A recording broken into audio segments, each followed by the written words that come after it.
chegamos agora à parte das perguntas. Podem colocar perguntas a qualquer uma dos três convidados. Recordo às pessoas que estão a ver em casa ou nos locais da transmissão web que podem colocar perguntas durante a sala de chat.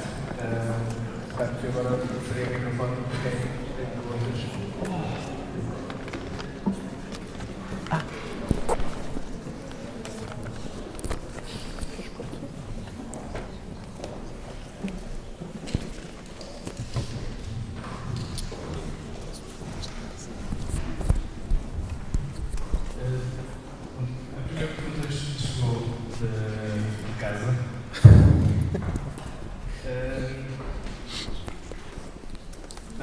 Manufatura independente. O Rui pergunta, em vez de criar uma nova interface gráfica no Democrática, que tal a criar uma API para todos? Ok, então uma API para todos. Eu posso já agora esclarecer.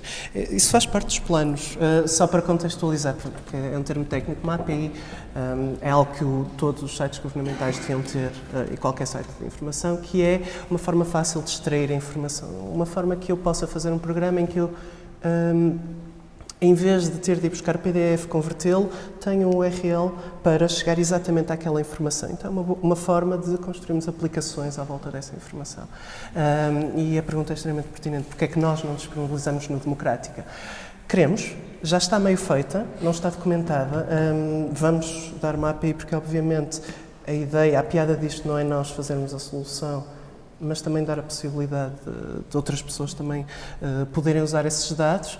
Idealmente, o objetivo ideal era conseguir relevar a necessidade disto para levar a uma mudança e, por exemplo, ter APIs oficiais, como, por exemplo, existe nos Estados Unidos e Inglaterra. Mas sim, faz parte dos planos, como imensas outras coisas, mas o Democrático é um daqueles projetos que nós temos a maior estima, mas que também exige uma dedicação que infelizmente temos poucas vezes, a momentos em que nos podemos dedicar. Como tinha dito, está à espera dos tais 10% para conseguirmos lançar a nova versão com as estatísticas e com aquele layout bonito, mais bonito. E também uma API, mas sim, isso está na calha e quanto mais nos chatearem por e-mail, mais hipótese tem de haver acontecer. Por isso, uma das coisas nesta altura é que há pouco contacto, recebe-se pouco feedback e quanto mais ficar evidente que há gente por trás, só não avançamos à API porque nunca ninguém nos tinha perguntado até agora. E essa é a primeira, por isso é bom saber que há vontade. Há aqui outra pergunta também, relativamente à API. Há algum projeto para o qual se possa contribuir? Sim, todos. Ok, se calhar então, dentro desta ideia do Transparência Hack Day, se forem... Está ali? Raios, não está. Se forem a transparenciahackday.org, chegam ao nosso website, onde está o Democrático e estão vários outros projetos. Temos um projeto de mapeamento de casas devolutas na cidade do Porto. Temos... Ana vai meter no chat. Temos outro de mapeamento de obstáculos, isto foi feito, obstáculos à mobilidade. Estamos a preparar um de vários outros também, mas a melhor forma é ir ao site do Transparência Hack Day, entrar na mailing list ou registarem-se na newsletter, ou melhor ainda, entrar no fórum do website e nós a partir daí podemos então ver como é que podemos juntar.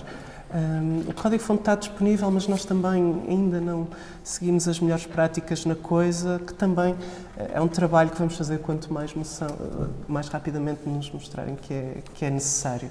Não sei, acho que é isso. Não é?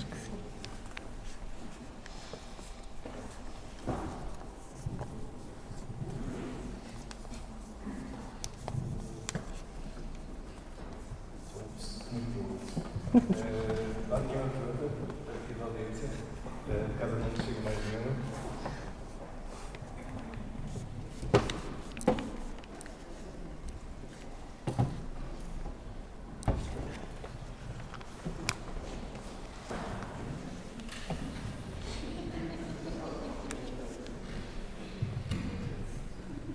Boa tarde. Nós, sendo estudantes e estando a lidar, na maioria das vezes,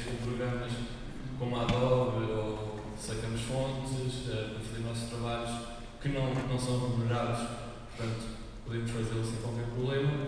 Mas vocês acham, mais ou menos, mas vocês acham que há sentem limitados a nível de criatividade por não poderem usar coisas? Neste caso, por exemplo, eu gostava muito de uma fonte, gostava de usar essa fonte, mas tenho que pagar por ela. Ou seja, já não vou usar e se calhar não vou me sentir limitado por não poder usar. Nos vossos projetos, ou vocês sentem-se limitados a nível criativo por não poderem usar ou por só usar esse software livre?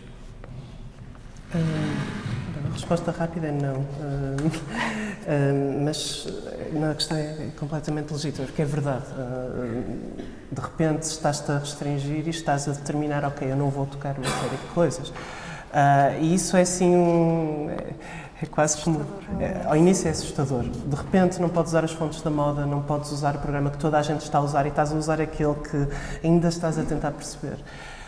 Passa, sei lá, um ano e esqueces-te completamente que esse universo existia, porque passas primeiro a conhecer quadrantes que não conhecias, por exemplo, pessoal que está a fazer fontes nestes termos e que em vez de, por exemplo, exigir dinheiro, dás boas-vindas a que tu fales com eles e que partilhes experiências e que te juntes aos projetos. Agora também, estando a falar de fontes, apareceu o Google Web Fonts, que para quem não conhece e quer usar fontes e não quer estar a fazer a crueldade de estar a roubar ganha-pão a um designer que está a fazer fontes,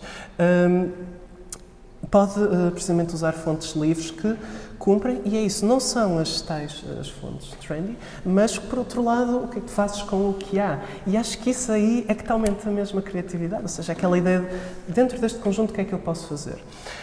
Isso não quer dizer que as ferramentas, porque nós não consideramos de todo, e isto não é tipo amor à camisola, mas as ferramentas livres não são necessariamente mais limitadas.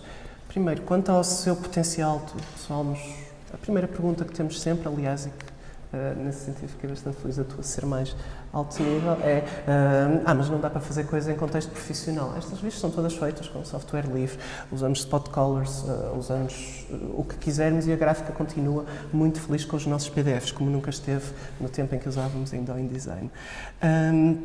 Depois, estas outras ferramentas cortam-te um ponto, por exemplo, cortam-te determinados, não podes usar aquele filtro ou aquela ferramenta fixe do Illustrator. Primeiro descobres, muitas vezes, muitas das features dos programas da Adobe vêm dos livros. Por exemplo, há uma famosa que é o Context Aware Fill, que é aquela que faz simplesmente desaparecer objetos, que era a grande bandeira do CS5. Estava no GIMP há 5 anos, só que software livre não tem departamentos de marketing a defendê-lo.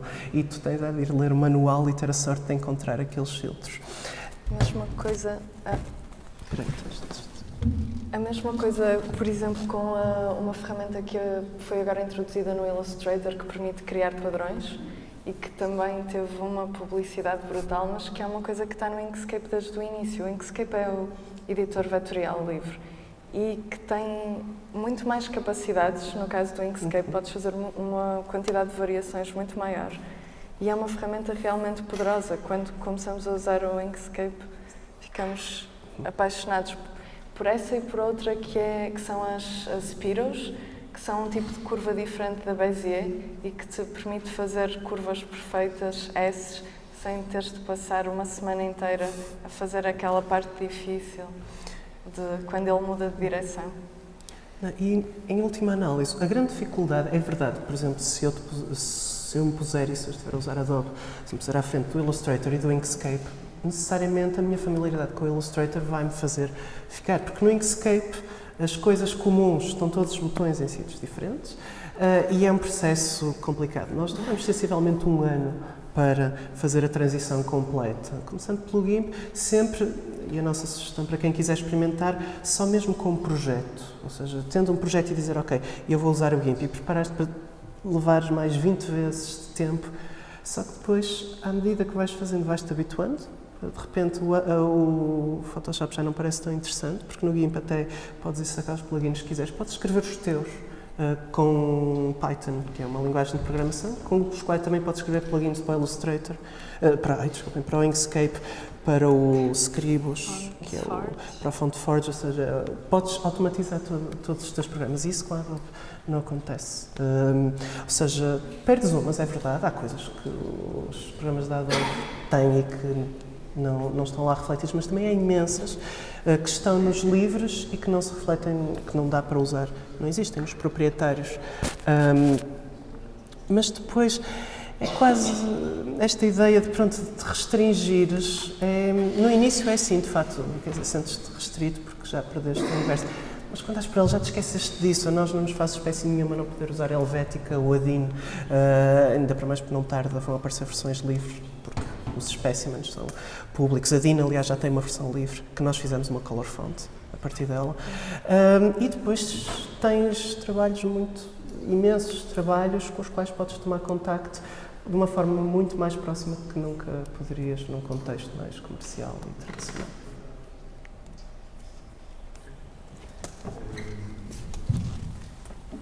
Vocês estão a terminar o debate. Tenho mais umas perguntas para vocês. Por acaso, em conversa antes da sessão começar, prevíamos que esta pergunta já iria, que é: isso dá para viver? Só fazem projetos essa pergunta. Há uma outra segunda pessoa que coloca exatamente a mesma pergunta, formula diferente. Como é que vocês conseguem sustentar o vosso trabalho, tendo em conta que trabalham sem direitos de autor? Clientes comerciais existem? Assim, temos tido recusar trabalho, não temos tido falta de trabalho de todo. O copyright não tem a ver com se as pessoas querem trabalhar connosco ou não. Pelo contrário, o facto de nós partilharmos, o facto de nós deixarmos claro que qualquer pessoa pode pegar e de que entregamos essa confiança, nós confiamos no utilizador à partida, reparamos que tem exatamente esse efeito. Quer dizer, não fazemos isso de uma forma oportunista, mas é entendido também como um sinal de que, para já, as pessoas podem analisar o nosso trabalho e nós temos a confiança suficiente para mostrar o que está por trás da cortina. Ou seja, isso acaba por ser, não parece ao início, mas é uma mais-valia o facto de revelarmos tudo, as nossas ferramentas de trabalho, publicarmos isso. Ok. Depois, em relação à questão de dinheiro, claro que nas apresentações nós preferimos sempre mostrar o nosso trabalho mais querido, que normalmente são projetos que nós desenvolvemos por iniciativa própria, por vontade e interesse, mas dentro destes há alguns que são comerciais e fora destes há outros. O Color Font começou por ser uma comissão, ou seja, de alguém que nos chegou, e não é segredo, mas também não é um ponto que usamos na apresentação, mas foi alguém que nos chegou e que nos disse: vocês conseguem fazer isto? E nós, sim, conseguíamos. Então, ok, se vocês disserem isso, tem X. E nós, pronto, começamos. E isto era uma pessoa que também está dentro do meio de software livre e que queria que nós libertássemos. Mas nós, dentro dessa área, temos conseguido trabalho e não ficamos propriamente a arder mais do que se continuássemos a trabalhar nas tais formas convencionais. Outro exemplo, o Democrática, é um projeto que não tem dinheiro à mistura, não tem entrada de dinheiro e não vai ter, há lá um compromisso que nós deixamos. Mas, por outro lado, o facto de termos feito e de desenvolvermos isto e mostrar que não só que nós conseguimos, como também aceitamos que qualquer pessoa possa ver como funciona para ver quão bem feito está, demos trabalho. De facto, nós estamos a trabalhar para um cliente institucional que não é fora de Portugal, na Europa, que nos procurou exatamente porque nós abríamos isso e porque nós mostramos como funcionava, que também é uma forma de mostrar, sim, nós não estamos aqui a esconder nada. E conseguimos trabalho não era propriamente um pescado. Tem-nos dado mesmo bastante trabalho esta linha, que também devemos destacar, é também uma parte disso, é por ser um nicho, porque há muito pouca gente nesta área. Podemos contar pelos dedos de uma mão as pessoas que conhecemos em Portugal que trabalham na mesma linha. Por isso, também passa por ser uma área em que há pouca gente e por isso há procura, de facto, e que nós temos... É isso, temos tido de rejeitar trabalhos, de recusar simplesmente trabalhos porque já não temos volume, porque somos dois e gostamos de trabalhar nesses moldes.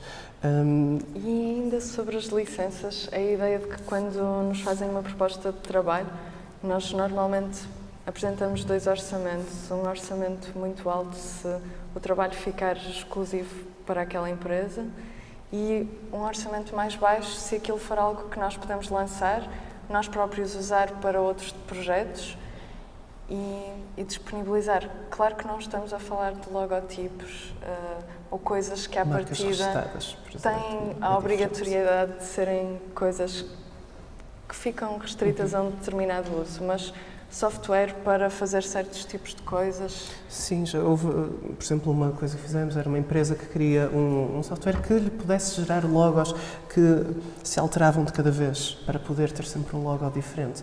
E pronto, e nós fizemos, e foi uma comissão ótima também, era um trabalho comercial completamente dedicado, e foi isso, também fizemos isso, que é, nós propusemos, ok, se pudermos ter isto em software livre, o que não significa que nós vamos lançar o software, mas que está sob uma licença livre, pagam X. Se não, se querem mesmo ter todos os direitos e ficar com o código, pagam X vezes 3. Isto porque nós não vamos lançar o software que fizemos para eles, porque de facto há uma questão, boa parte da força disso é terem esse exclusivo. Mesmo assim, nem sempre é assim. Mas, por outro lado, a parte de ser livre significa que nós podemos reutilizar esse código que nós fizemos. E isso nós fazemos alguma questão de não fazer código que depois não podemos outra vez olhar, senão eles podem nos processar por direito de autor, que é o que acontece em circunstâncias normais de desenvolvimento de software. Por último, também há muito esta noção de que se trabalhamos dentro dos moldes tradicionais, Adobe, não sei o quê, fazemos dinheiro, e se trabalhamos nestes, não. E é isso, a questão nem sempre é também tão fácil fazer dinheiro em moldes tradicionais, e também esta ideia de que se nós partilhamos não temos mais nada para dar, quer dizer, no caso da música isso tem sido muito glosado de uma forma muito eloquente, esta ideia de que a pirataria não mata a cultura e também não mata a indústria, mata uma certa indústria que depende daquilo, mas tu tens muito valor para dar depois de deixar de partilhar o trabalho. Mantendo a metáfora do filho que cresceu e que se vai embora, o filho continua a ligar para casa. Se não perdeste realmente a coisa e tens formas, se de facto querem fazer dinheiro legitimamente. Existem várias vias de o fazer sem alienar os direitos de quem vai receber o vosso trabalho, que é o que isto de copyleft trata. Temos mais uma pergunta? Não, basicamente eu falei no Christopher Alexander, que é um teórico. Ele é um arquiteto e um teórico do design que é uma presença frequente em algumas das minhas aulas, mas eu mencionei a dada altura, quando falei na falta de necessidade ou naquele momento em que um problema específico, um problema de design deixa de interessar aos designers, porque passa a ser suficientemente bem compreendido para poder ser resolvido através de meios mecânicos, ou poder ser resolvido através de processos de seleção, ou poder ser resolvido através de recurso a templates, justamente. E, enquanto designers e enquanto investigadores de problemas potenciais, não é? Investigadores da complexidade dos mídias com que temos que trabalhar, de vez em quando acontece-nos isso, acontece-nos sistematizarmos tão bem a informação sobre um determinado problema que ele deixa de ser interessante de um ponto de vista do design. Passa a poder ser produzido de uma forma automática ou de uma forma, se quisermos, pré-fabricada, e passa a poder potencialmente ser resolvido pelos utilizadores finais e não necessariamente por um designer. Isso aconteceu, se nós virmos, aconteceu na web, em muitos domínios, aconteceu com os blogs e com os sistemas de templating para blogs. E não estou a falar só de templates gráficos, estou a falar mesmo de sistemas pré-fabricados como o WordPress, por exemplo, que se instalam em 5 segundos, que se configuram em menos tempo do que isso e que resolvem uma série de problemas que há 10 ou há 15 anos atrás eram problemas muito pertinentes e problemas que davam emprego e davam dores de cabeça a muitos designers. Que têm a ver com gestão de informação, têm a ver com taxonomias, têm a ver com navegação, têm a ver com publicação de conteúdos. E que são problemas que para nós, e sobretudo para vocês que estão neste momento a concluir ou a investir uma licenciatura em design, são problemas que já fazem parte do passado e da história do design e não de um futuro que vos vá, enfim, dar trabalho ou dar trabalho significativo, entenda-se. Espero ter sido suficientemente claro. Também com o Miguel Carvalhais. Que significa ser realmente, entre aspas, realmente criativo em posição a parecer criativo? Não, isso tem a ver com a forma como os sistemas computacionais, como as aplicações, o software e os computadores, ou outras coisas, mas não vale a pena generalizar demasiado, muitas vezes parecem ser criativos, ou podem parecer ser criativos, podem parecer ser inteligentes, quando na realidade não são. Quando essas coisas acontecem porque nós, humanos, temos uma tendência complicada em projetar esses atributos nos sistemas. Nós tendemos a antropomorfizar muitas coisas e tendemos a encontrar vestígios de inteligência ou de criatividade em coisas que, tecnicamente e absolutamente, não dispõem de nenhuma inteligência ou nenhuma criatividade. Da mesma forma que tendemos, sei lá, a encontrar caras em muitas formas visuais, não é? Nós tendemos a identificar padrões onde eles não existem e, por isso, corremos o risco de interpretar erroneamente alguns sistemas computacionais, percebendo-os como demasiado inteligentes ou demasiado criativos, quando na realidade eles não são absolutamente. A inteligência artificial normalmente é extremamente usada em situações que não deviam. Depende. Queres repetir? O termo inteligência artificial, dizia o Ricardo, tende a ser utilizado por vezes em contextos onde não faz grande sentido. Depende. Enfim, teoricamente existem duas grandes conceituações da inteligência artificial, não é? Aquilo que é chamado de inteligência artificial forte e o que é chamado de inteligência artificial fraca, e que partem de princípios radicalmente diferentes de como deve ser desenvolvida a inteligência artificial. E isto é interessante porque também se aplica à criatividade artificial, que é um subset da inteligência artificial, ou pode ser estudado como tal. E uma delas tem justamente a ver com esse processo top-down e com perceber como é que a inteligência humana funciona e a criatividade humana funciona, no sentido de a tentar reproduzir, não é? E podemos chamar a isso inteligência artificial forte ou criatividade artificial forte, mas por outro lado podemos ir pela via do artificial e daquilo que é realmente artificial e tentar criar processos novos, processos criativos novos ou processos inteligentes novos que não tentam necessariamente mimetizar o que já existe. Certo? Fraco. Ou generalista e não generalista. Até pá, estou cheio de fios. Embora ela não esteja incompleta ainda. Resposta incompleta. Sim, eu também posso dar uma resposta parcial. Está aqui duas perguntas muito simples. Agora já. Mas há aqui duas perguntas para a manufatura independente que eu quero que sejam simples. Gostava de ter visto dos manufatura, mas tenho dificuldade em encontrar onde se vendem. Eu acho que creio que posso responder online no vosso site, não é? Sim. Inclusive, então. Desculpa. No site da revista. Sim, no site da revista e é a nossa forma de enviar. É libregraphicsmag.com. Nós temos. Uau! Tenho de falar para os dois.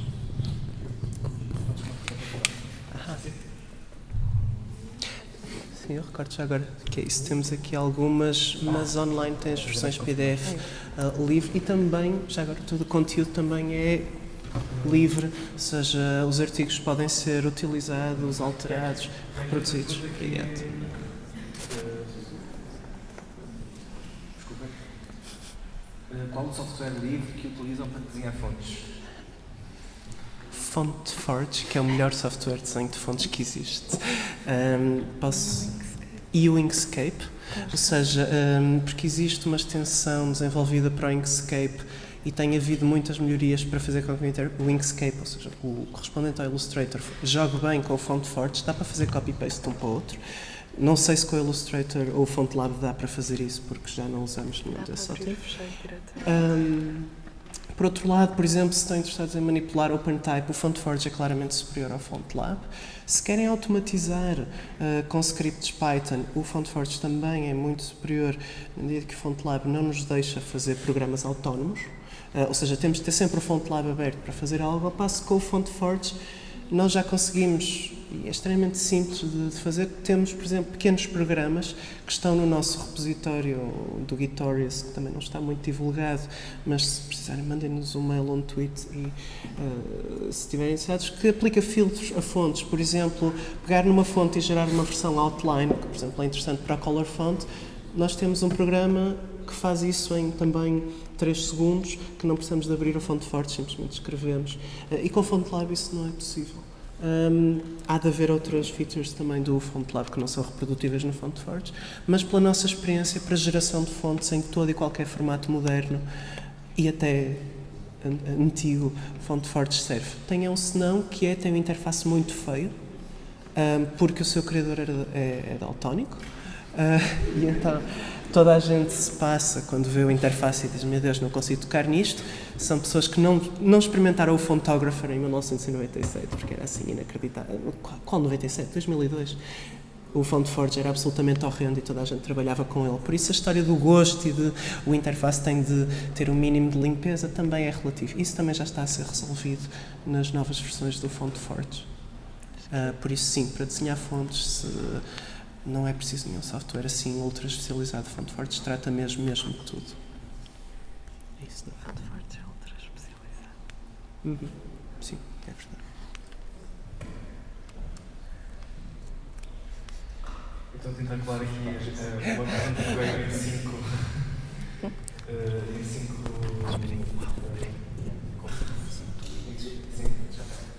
Acho que são quase 7 também. Pois já. Alguma pergunta da audiência? Já que as pessoas não estão mais ativas.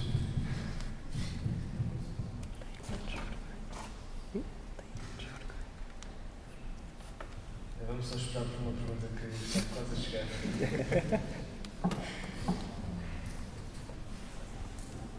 Sim?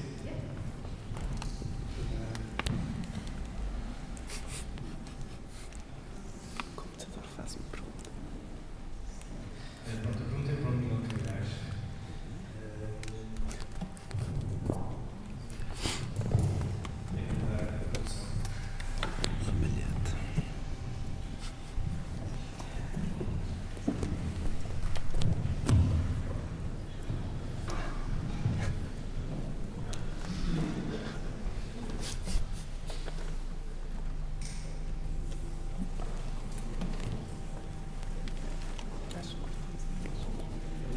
Mas não estava a ver.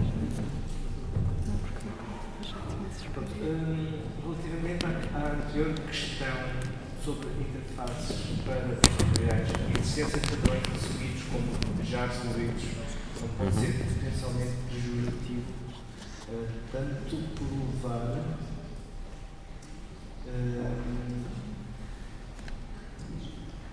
por tornar algo como a mediocridade dos blogs com templates repetidos considerada aceitável em soluções baratas, leia-se quase gratuitas. Sim. Já acabou a pergunta? Espera aí, há aqui uma parte que não sei se a tua pergunta chegou. Quer?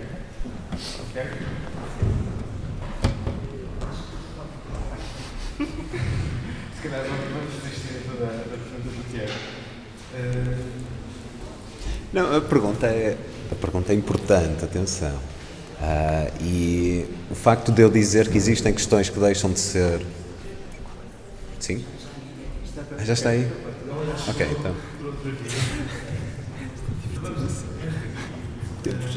Gostaria que o Miguel Carvalhais comentasse nestes padrões, templates, de soluções de design, tanto como potencialmente limitando soluções melhores, mais criativas, ou fornecerem soluções fáceis, mas não necessariamente eficazes. Mas também, e pegando no exemplo dos blogs, tornando problemas de design mundanos e desbaratando o design. Desbaratando? Como se vê na indústria da fotografia com as SLRs e a sua comercialização em massa. Acho que não percebi essa última relação, mas não interessa.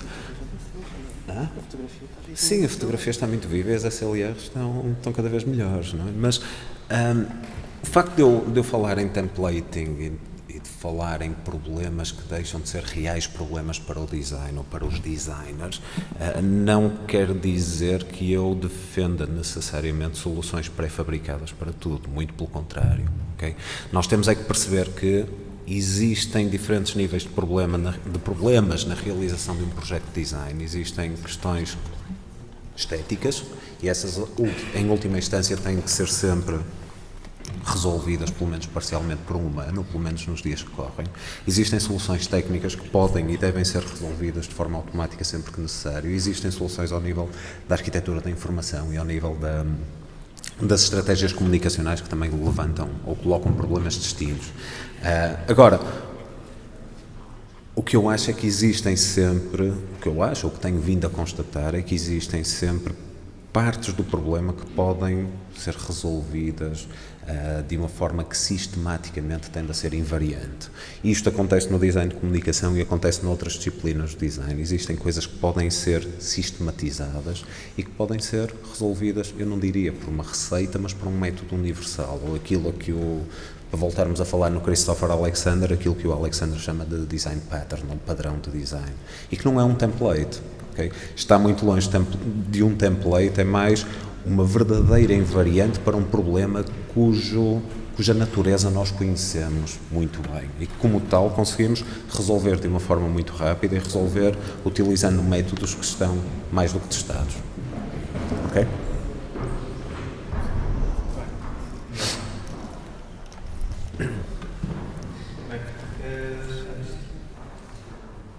Não há mais perguntas da audiência. Obrigado pela reunião. Já são 19 horas. 18 nos acessos. Queria agradecer uma vez mais aos nossos convidados, a Gabriela Carvalhais, à Ana Isabel Carvalho e ao Ricardo lá frente por terem aceito o convite de virem ter vindo. Recordo que a próxima sessão do ciclo é aqui exatamente uma semana, no dia 9, com o Vítor Calhas e a Agência Plan. Agradeço também a vocês que estiveram aqui presentes e às pessoas que nos viram em casa e até uma semana. Obrigado. Acho que